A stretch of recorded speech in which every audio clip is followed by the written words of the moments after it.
मेरा शहर रुड़की शिवालिक पर्वत की उपत्यका में दिल्ली देहरादून हाईवे पर हरिद्वार से मात्र 30 किलोमीटर पहले पड़ता है। नगर के बीच से बहती हुई अपर गंगा नहर शहर की खूबसूरती को चार चांद लगाती है। 18वीं सदी के मध्य से रुड़की लढौरा रियासत का हिस्सा था। रुड़की एक गांव था। रुड़की का विस्तार तेजी से हुआ जब रुड़की गंगा नहर का प्रशासनिक केंद्र बना। प्रशासन की दृष्टि से उस समय भी मेरे इस शहर को बड़ा महत्वपूर्ण स्थान प्राप्त था। रुड़की तहसील को एक सब डिवीजन बनाया गया था, जिसकी अलग ट्रेजरी थी और प्रशासन एक जॉइंट मजिस्ट्रेट के अधीन। सन 1879 में रुड़की नगर में नगर पालिका परिषद का गठन किया गया। रुड़की नगर योजनाबद्ध तरीके से बसाया गया था। एक तरफ जहां कई पुरानी बिल्डिंगों के नक्शे रिकॉर्ड में मिलते हैं, वहीं यदि आप नहर के मेन बाजार के पुल से मेन बाजार की तरफ चलें, तो 3 चौराहे पड़ते हैं जो एक दूसरे से समान दूरी पर हैं।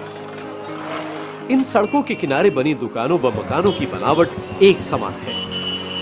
पुरानी तहसील रुड़की की सबसे पुरानी बस्तियों में से है। रुड़की की सिविल लाइंस भी एक निश्चित प्लान के साथ सन 1898 में विकसित की गई। 1921 के सहारनपुर गजट में भी मेरे इस शहर को लिखा गया है, एक ऐसा नगर जिसमें पक्की सड़कें थीं। जहां सड़कें मिलती थीं, वहां एक चौक था जिसके इर्द गिर्द पक्की दुकानें व मकान थे। गलियों में दोनों ओर खुली नालियां थीं। मलेरिया व अन्य महामारियों का नाम न था। शहर छोटा था और साफ सुथरा था। सिविल लाइन इसकी पहले से ही प्रसिद्ध रही है। नालियों में सफाई के लिए नहर से पानी चलता था। तो ये शहर सुंदरता में, शांत वातावरण में और शांति व्यवस्था के दृष्टि से बहुत उच्च कोटि का देहरादून के बाद इस शहर की गिनती है। रुड़की शहर के ताज में अनेक नायाब हीरे हैं। ये है गंगा नहर। दुर्भाग्यवश 1830 से 1840 के बीच पश्चिमी उत्तर प्रदेश में अनेक भयंकर अकाल पड़े। खेती बिल्कुल उजड़ गई। लगान के नुकसान के साथ ही सरकार को करोड़ों रुपए राहत पर भी खर्च करने पड़े। कर्नल कोटले ने गंगा के पानी को सिंचाई में इस्तेमाल करने के लिए अपर गंगा नहर की योजना का प्रारूप सरकार के सामने रखा और 8 अप्रैल सन 1854 को अपर गंगा नहर का उद्घाटन हुआ। हरिद्वार के पास मायापुर से निकली ये 10,500 क्यूसेक क्षमता की 300 किलोमीटर लंबी नहर तथा इसकी 6,240 किलोमीटर लंबी वितरण प्रणाली 9 लाख हेक्टेयर भूमि की सिंचाई करती है। Ganges canal discharge fix. Ganga नहर का प्रवाह उस समय 6,750 क्यूसेक निश्चित किया गया था और उस समय यह दुनिया की सबसे बड़ी नहर थी। रुड़की गांव विश्व के एक बड़े सिविल इंजीनियरिंग प्रोजेक्ट का मुख्यालय बना और एक अंतरराष्ट्रीय ख्याति का शहर बनने की राह पर अग्रसर हुआ।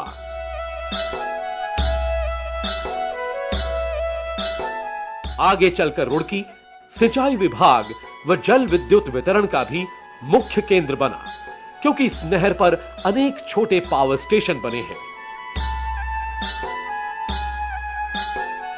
इस महान नहर और रुड़की का इतिहास साथ साथ शुरू हुआ और साथ साथ चलता है। सिर्फ यही फायदा अंग्रेजों का नहीं था कि वो हिंदुस्तान में सिंचाई होनी थी, उनका ये भी फायदा था कि वो इन्वेस्टमेंट पैसा इंग्लैंड का लगता था और उससे इंटरेस्ट जो थे वो हिंदुस्तान के से इंटरेस्ट उनके 25% सालाना से भी ज़्यादा उनको इंटरेस्ट इन्वेस्टमेंट में मिला है। शुरू में नहरों में, सड़कों में और बाद में रेलवेज से बड़ा भारी रुपया उन्होंने कमाया। तो उनका इकोनॉमिक इंटरेस्ट था यहाँ इन्वेस्ट करने का। पर्यटकों के लिए रुड़की में सबसे बड़ा आकर्षण है सोलानी नदी का ये पुल, Solani aqueduct. Such type of structure has never been constructed anywhere in the world. Solani Aqueduct इस तरह का निर्माण दुनिया में और कहीं नहीं हुआ था। सोलानी पुल दुनिया का पहला बड़ा हाइड्रोलिक स्ट्रक्चर था जिसकी नींव कुओं पर रखी गई थी और ये कुएं पूरी तरह से स्थानीय कारीगरों ने स्थानीय तकनीक से बनाए थे। यूरोप में ऐसे निर्माण पाइल फाउंडेशन पर बनते थे।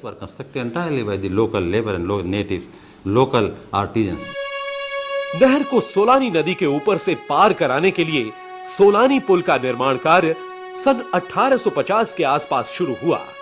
ये पुल इंजीनियरिंग का एक करिश्मा समझा जाता है। This structure was commissioned in April 54. Solani aqueduct को 8 अप्रैल 1854 को खोला गया।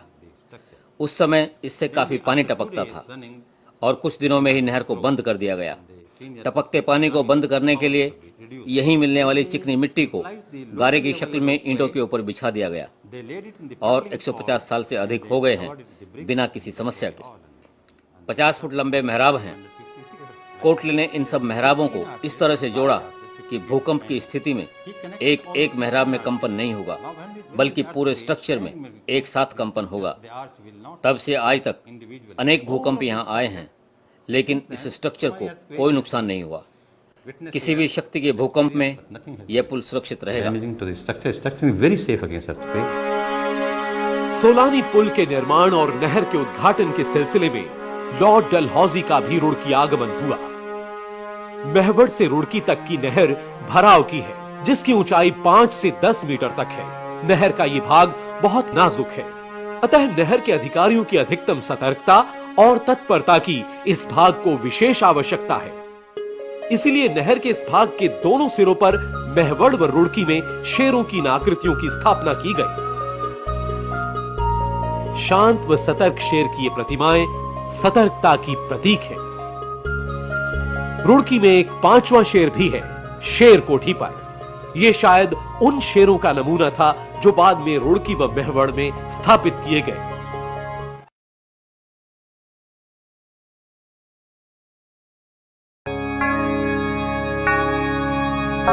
सन 1850 तक रुड़की में ईसाइयों की काफी संख्या हो गई थी।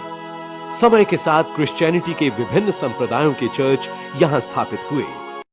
ये सेंट जॉन चर्च सन 1852 में बना। इसकी उतनी ही पुरानी साज सज्जा हमें इसकी पुरानी शान का आभास दिलाती है। यहां स्टेन्ड ग्लास पर बाइबल की अनेक कहानियां चित्रित की गई हैं। आज भी ये चित्र कितने जीवंत और रंग कितने ताजा लगते हैं। इस चर्च का रुड़की छावनी से गहरा संबंध था।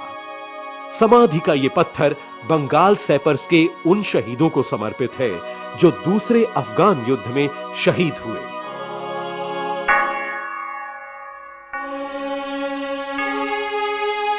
यह है सिविल लाइंस का सेक्रेड हार्ट चर्च।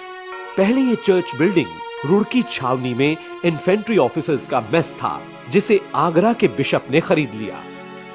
17 नवंबर सन 1889 में आगरा के आर्च बिशप ने सेक्रेड हार्ट चर्च की स्थापना की। ये सेंट जोसेफ स्कूल भी इसी चर्च द्वारा संचालित है। सेक्रेड हार्ट चर्च के ठीक सामने है लाल गिरजा यानी मेथोडिस्ट चर्च, जो ईसाइयत के मेथोडिस्ट संप्रदाय का है। ये चर्च सन 1890 में बना। सेंट जॉर्ज चर्च के साथ जुड़ा ये अंग्रेजों का कब्रिस्तान भी उसी समय का है। यह आसपास के क्षेत्र का एकमात्र कब्रिस्तान था और दूर दूर से शव यहां चिरंतन विश्राम के लिए लाए जाते थे। यहां पर कई प्रसिद्ध कब्रें हैं। उनमें से एक है सर हैरोल्ड विलियम्स की कब्र, जो भारतीय सेना के सर्वप्रथम इंजीनियर इन चीफ व CBRI रुड़की के प्रथम निदेशक थे। रुड़की नगर को महर्षि दयानंद सरस्वती ने अपनी पवित्र उपस्थिति से अनेक बार धन्य किया। रुड़की के आर्य समाज की आधारशिला स्वयं महर्षि दयानंद सरस्वती ने 20 अगस्त 1878 को रखी। मुझे गर्व है रुड़की क्षेत्र के आर्य जनों पर, जिन्होंने देश और धर्म के लिए कुर्बानियां दी। इस ताम्रपत्र पर उन आर्यों के नाम खुदे हैं जिन्होंने निजाम के क्रूर शासन के विरुद्ध हैदराबाद सत्याग्रह में भाग लिया और अपने प्राणों की आहुति दी। हेलो फ्रेंड्स, मैं अपने YouTube चैनल गायत्री कम्युनिकेशंस पर अपनी दूसरी वीडियो लेकर हाजिर हूँ। इस फिल्म का नाम है रुड़की एक महान विरासत। ये फिल्म भी मैंने लगभग 18 साल पहले बनाई थी। 2002 में मैंने इसको बनाना शुरू किया था। और 2003 में ये पूरी हुई। ये एक पूरी तरह से प्रोफेशनली बनाई हुई फिल्म है और अच्छी बात यह कि पूरी तरह से रिसर्च फिल्म है। रिसर्च स्क्रिप्ट के ऊपर यह फिल्म बनी है। इस फिल्म का उद्देश्य यह है इतना मात्र कि रुड़की जैसे छोटे शहर का इस देश के विकास में पिछले 150 साल से जो योगदान रहा है, उस योगदान को इस शहर की नई यंग जनरेशन को बताना जरूरी समझता हूं मैं, ताकि जब वो छोटे शहर से निकल के किसी मेगा सिटी में जाएं, दुनिया के किसी बड़े शहर में जाएं, तो उनके सामने कोई हीन भावना ना हो कि वो किसी छोटे शहर से आए। क्योंकि रुड़की साइज में छोटा हो सकता है, लेकिन रुड़की अपने उपलब्धियों में छोटा नहीं है। मैं उम्मीद करता हूं कि आपको ये फिल्म अच्छी लगेगी, बहुत कुछ नया जानने को मिलेगा। विलियम शेक्सपियर के पहले एडिशन का एक कॉपी रुड़की में है, आप इसमें देखेंगे। इस फिल्म की दूसरी सबसे बड़ी उपलब्धि यह है, पहली ट्रेन, भारत की पहली ट्रेन। आपको जान के सुखद आश्चर्य हो सकता है कि भारत में चलने वाली पहली ट्रेन की खोज इस फिल्म के माध्यम से हुई। इसके एक छोटा सा बैकग्राउंड है। 2001 में मैंने बॉम्बे में मिड डे न्यूज़पेपर में एक छोटी सी न्यूज पढ़ी। उस न्यूज में था, वो वेस्टर्न या सेंट्रल रेलवे के हवाले से थी फिल्म, वो सेंट्रल रेलवे के हवाले से खबर थी कि जब देश में रेल यातायात शुरू हुआ, उस समय 3 लोकोमोटिव्स, 3 रेल के इंजन एक साथ इंग्लैंड से आयात किए गए। उनमें से एक को बॉम्बे ठाणे रेलवे लाइन के ट्रायल्स पे लगाया गया। दूसरे इंजन को बॉम्बे में ही बन रही एक दूसरी रेलवे लाइन थी जिसको हार्बर लाइन कहते हैं, उसके ट्रायल्स पे लगाया गया। और तीसरे इंजन को रुड़की भेजा गया। उसके अलावा उसमें कोई डिटेल नहीं थी। इस सूत्र को लेकर जब मैं रुड़की आया, तो मुझे जो भी हो सका, जहां से भी जानकारी मिलने की संभावना थी, मैं गया, लेकिन मुझे कोई जानकारी नहीं मिली।